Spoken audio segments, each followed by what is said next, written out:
नमस्कार दोस्तों, मैं राहुल वाजपेयी और आप देख रहे हैं counting clouds with army channel. साल 1971 अमेरिका की नौसेना का बेड़ा यूएस एंटरप्राइज बंगाल की खाड़ी की ओर बढ़ रहा था। निशाना था भारत और भारत की फौज। लेकिन अचानक माहौल पलट गया क्योंकि सामने खड़ा था रूस।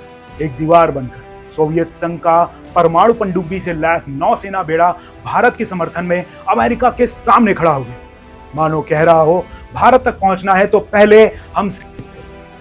फिर क्या था, अमेरिका को पीछे हटना पड़ा और नतीजा भारत ने बांग्लादेश को आजाद करवा दिया। साल 1999 कारगिल युद्ध। इधर भारतीय सेना पाकिस्तान की कायराना करतूत का माकूल जवाब दे रही थी तो दूसरी तरफ रूस भारत के साथ कंधे से कंधा मिलाकर खड़ा था। इस युद्ध में रूस ने पाकिस्तान की जमकर आलोचना की और सीधे तौर पर पूरे विश्व के सामने भारत की क्षेत्रीय अखंडता का समर्थन किया।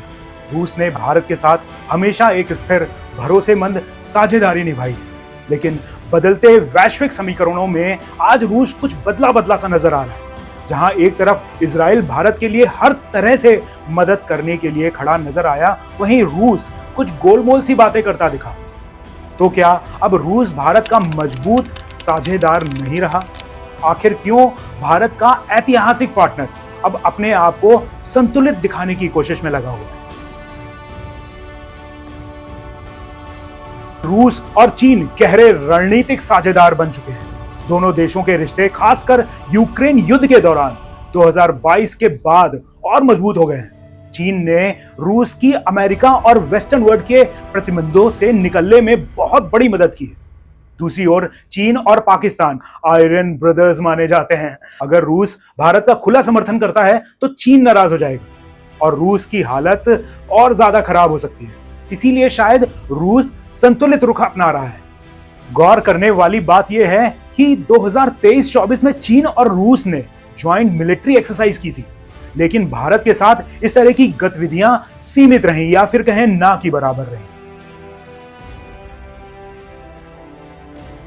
2022 से 2024 के बीच रूस ने ईरान, सऊदी अरब के साथ तेल और ड्रोन डील की, जो उसके लिए आर्थिक रूप से बहुत अहम थी। साथ ही रूस मुस्लिम देशों जैसे कजाकिस्तान, उज्बेकिस्तान और खाड़ी देशों जैसे ईरान, सऊदी अरब से अच्छे संबंध बनाए रखना चाहता है। पाकिस्तान एक मुस्लिम देश है और इस्लामिक देशों में उसकी एक खास जगह है। अगर रूस भारत के पक्ष में खुलकर बयान देता है तो इस्लामिक देशों में उसकी छवि खराब हो सकती है। शायद इसी का डर रूस को सता रहा है। रूस लंबे समय से भारत को हथियार बेचता रहा है, लेकिन अब पाकिस्तान को भी धीरे धीरे हथियार देने की कोशिश कर रहा है ताकि अपने आर्थिक हित सुरक्षित रख सके। भारत अब फ्रांस, अमेरिका और इजराइल जैसे देशों से भी हथियार खरीदता है, जिससे शायद रूस को लगने लगा है कि भारत अब उतना भरोसेमंद ग्राहक नहीं रहा। इसी वजह से वो पाकिस्तान या अन्य देशों से रिश्ते बनाकर संतुलित बना रहना चाहता है। गौर करने वाली बात है कि रूस 2023 में पाकिस्तान से हेलीकॉप्टर के इंजन और स्पेयर पार्ट्स की डील करता है, जो शायद भारत को पसंद नहीं आई होगी। रूस यूक्रेन युद्ध के कारण पहले से ही वैश्विक स्तर पर विवादों में है। ऐसे में किसी नए युद्ध में खुलकर किसी का पक्ष लेकर अपनी छवि को और खराब करना शायद नहीं चाहता। भारत का साथ देने से अमेरिका और इस्लामिक देशों में नाराजगी बढ़ सकती है और इनकी नाराजगी रूस मोल लेना नहीं चाहता। इसलिए रूस ने तटस्थ रहने की नीति अपनाई। इजराइल हमास संघर्ष में भी रूस ने सीधे किसी एक पक्ष का समर्थन नहीं किया है। दोस्तों, मेरे ख्याल से सबसे बड़ा कारण है रूस के बदले मिजाज का। भारत अब किसी एक देश के साथ नहीं चलता, बल्कि अपनी शर्तों पर फैसले करता है। भारत रूस से रक्षा उपकरण खरीदता है, लेकिन अमेरिका, जापान और यूरोपीय देशों के साथ भी रिश्ते बढ़ा रहा है।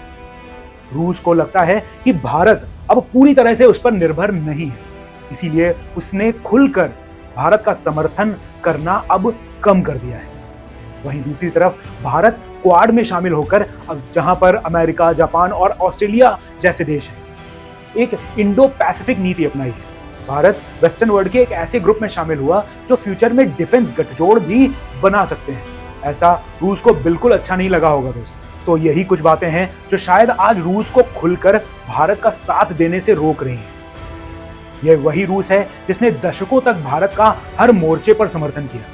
भारत ने भी हमेशा आगे बढ़कर दोस्ती निभाई। अमेरिका के तमाम प्रतिबंधों और दबावों के बावजूद भारत ने रूस से कच्चा तेल लेना बंद नहीं किया, बल्कि उसका आयात और बढ़ा दिया ताकि देश की जनता को राहत मिले और रूस को आर्थिक सहायता भी मिले। इसके साथ ही दोस्तों, पाकिस्तान की नापाक हरकतों को नाकाम करने वाले S-400 मिसाइल सिस्टम की खरीद भी रूस से ही की गई थी। इस डील को रोकने की भरपूर कोशिश अमेरिका ने की, लेकिन भारत झुका नहीं और रूस भी पीछे नहीं हटा। अब वक्त है रूस उस दोस्ती को फिर से याद करे। भारत सिर्फ एक रणनीतिक साझेदार नहीं, बल्कि एक भरोसेमंद दोस्त रहा है। के समय अगर कोई अपने पुराने साथी से संतुलित व्यवहार करने लग पड़े तो भरोसा डगमगाता है। दोस्तों, आप भारत और रूस के रिश्तों के बारे में क्या सोचते हैं? कमेंट करके मुझे जरूर बताएं। मिलेंगे अगले वीडियो में। चैनल को सब्सक्राइब करना ना भूलें, क्योंकि यही मिलती है सच्चाई, वो भी बिना किसी लाग लपेट के। जय हिंद।